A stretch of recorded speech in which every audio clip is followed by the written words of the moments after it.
Shalom peuple de Dieu et bienvenue sur notre plateforme de méditation intitulée Méditons ensemble. En ce samedi 17 janvier 2026, nous allons méditer dans Apocalypse 22, verset 14. Mais avant, nous allons prier. Dieu Tout-Puissant, Créateur du ciel et de la terre, Père de notre Seigneur Jésus-Christ, nous voulons te supplier en ce moment afin que tu disposes nos cœurs à l'écoute de ta parole. Change nos cœurs, façonne nos cœurs, moule nos cœurs, qu'ils soient cette terre fertile qui reçoit favorablement et produit qui 100, qui 1000, 10 000 au nom de Jésus-Christ. Amen. Apocalypse 22, verset 14, je lis pour nous ce qui suit au nom du Seigneur Jésus-Christ. Heureux ceux qui lavent leurs robes afin d'avoir droit à l'arbre de vie et d'entrer par les portes dans la ville. Amen. Mes chers frères et sœurs en Jésus-Christ, cette portion des Écritures nous exhorte à nous dépouiller de tout ce qui en nous ne glorifie pas Dieu. C'est-à-dire que nous devons éviter la fornication, l'impudicité, l'adultère, la débauche, le vol, le mensonge, la dissolution, la calomnie, la jalousie, l'envie, l'idolâtrie et bien d'autres. Cette parole nous exhorte, n'est-ce pas, à nous séparer de tout ce qui est péché et vivre véritablement cette vie de sanctification sans laquelle nul ne pourra voir Dieu. Oui, frères et sœurs, c'est cette vie de sanctification qui pourra, n'est-ce pas, empêcher à l'accusateur des frères, qui est le diable, de nous accuser devant Dieu et bloquer ainsi l'exaucement à nos requêtes. La Bible nous dit que depuis le temps de Jean-Baptiste jusqu'à ce jour, le royaume des cieux est forcé. Mes frères et sœurs, forçons, bataillons, donnons le meilleur de nous pour garder nos robes propres.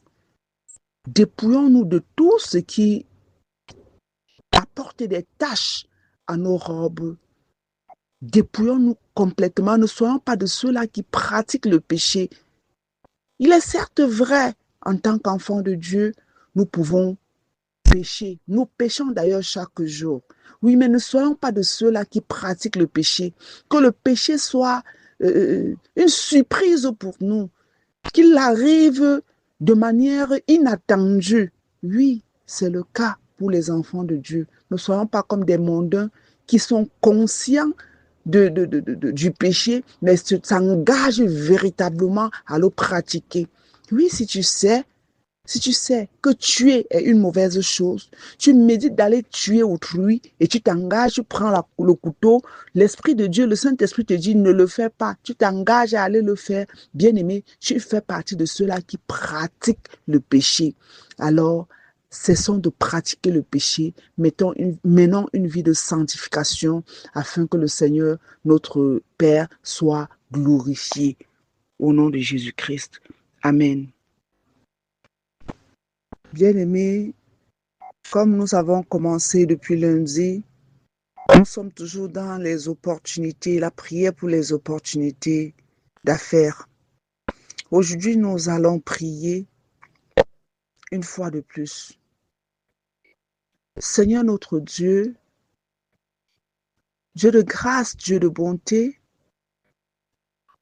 nous voulons encore te prier en ce jour.